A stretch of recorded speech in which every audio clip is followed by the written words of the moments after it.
One Malaysia is espoused as a concept to unite people, such that everyone think themselves as Malaysians, they're united, hence the word one. But at the same time, there are also groups, conservative groups, reactionary groups, that treats One Malaysia more as a Malaysia that has come to accept the dominance of one particular race. So once you accept the dominance of one particular race over others, then we can truly unite and become One Malaysia. So there's that flip side to it. I think Najib uses it to his advantage depending on which crowd he's addressing to. Well, if it is a policy that is meant to share the nation's wealth, that is meant to treat everyone as equal, that makes Malaysians really Malaysians and not distinguished by first class, second class and third class citizens, then we will back it 100%. I think it's a joke. Intimidation comes when there is a, if not, what will you do? If not, you will start taking machine guns and start shooting at police, or if not, you will sue the police, or there's nothing. It's just a statement saying that the police should stop frivolous investigations on Lim Kuan Eng. If anything, I think it's the reverse. We should be filing a police report that we are subjected to police intimidation. We actually believe that there are bigger fishes actually behind the scenes, and we hope that through all these investigations and charges, more can be found and more responsible people for this entire fiasco can be charged. It is difficult for us to be at our peak readiness unless you speculate correctly. 18 months time is a possible deadline, and I think all of us are working towards moving into gear all our machinery to ensure that come 18 months we're ready to take up resolution. In Pakatan Rakyat, it shows that we are true to our principles. We believe that all three parties need to work together, and we worked very hard to actually get a consensus document out. It's not a perfect document, but it's a start, and we believe that along the way we can certainly improve. So in terms of, is this the first time you're hearing it? Probably not, because the parties have been in existence for a while. What this document does is to put together the consensus of all three parties put together. So these policies from the current perspective could mean things like greater federalism, which means that the states get more power, more money to do their own development programs. It could mean that getting rid of all the unfair concession contracts, toll contracts, the independent power producers, the water company privatization contracts. So these are consensus policies, but there are some very significant ones, such as the setting up of a royal commission to resolve contentious cases between the switching of religions, or with regards to religious disputes, where in the family one person converts in or out of Islam, and then it affects the children. How do you deal with those complicated issues? This is not a solution that people like Pakistan National will adopt.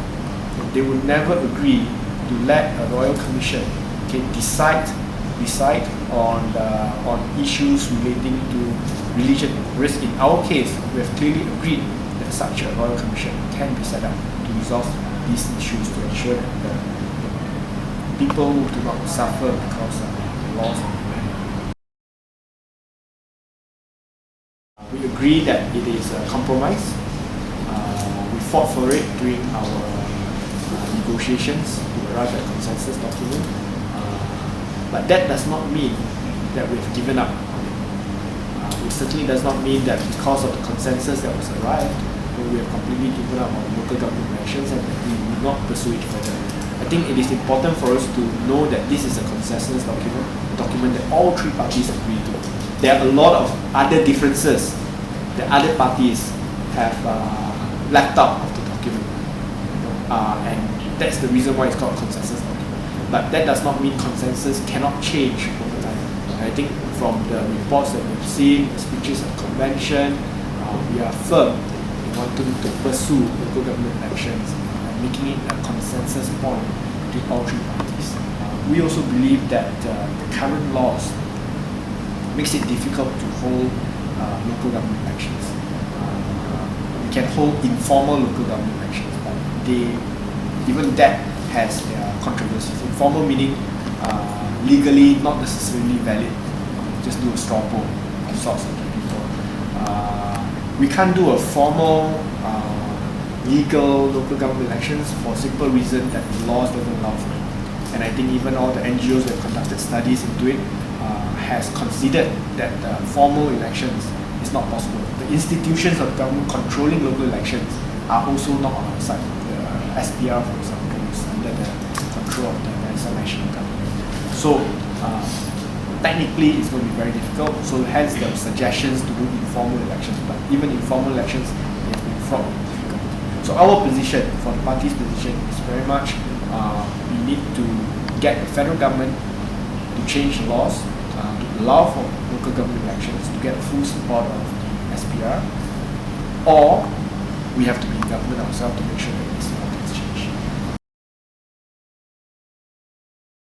We are losing competitiveness, and if you ask me, there are a lot of reasons for this, but if you ask me, the biggest reason has to be the fact that our human capital, our human talent in the country is just not good enough. It is not good enough for two reasons. One, brain drain. Number two is our education system. We have a government that is very focused, overly so, on maybe the KPI of producing degree graduates. So much so that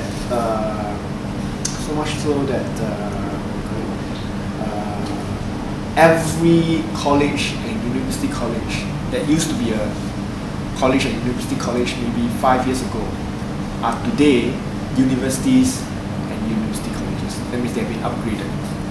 They can now produce their own degree certificates. By changing them from college to basically that produces diploma students to a degree institution without changing the lecturers, without changing the course syllabus, without changing the intake of the students.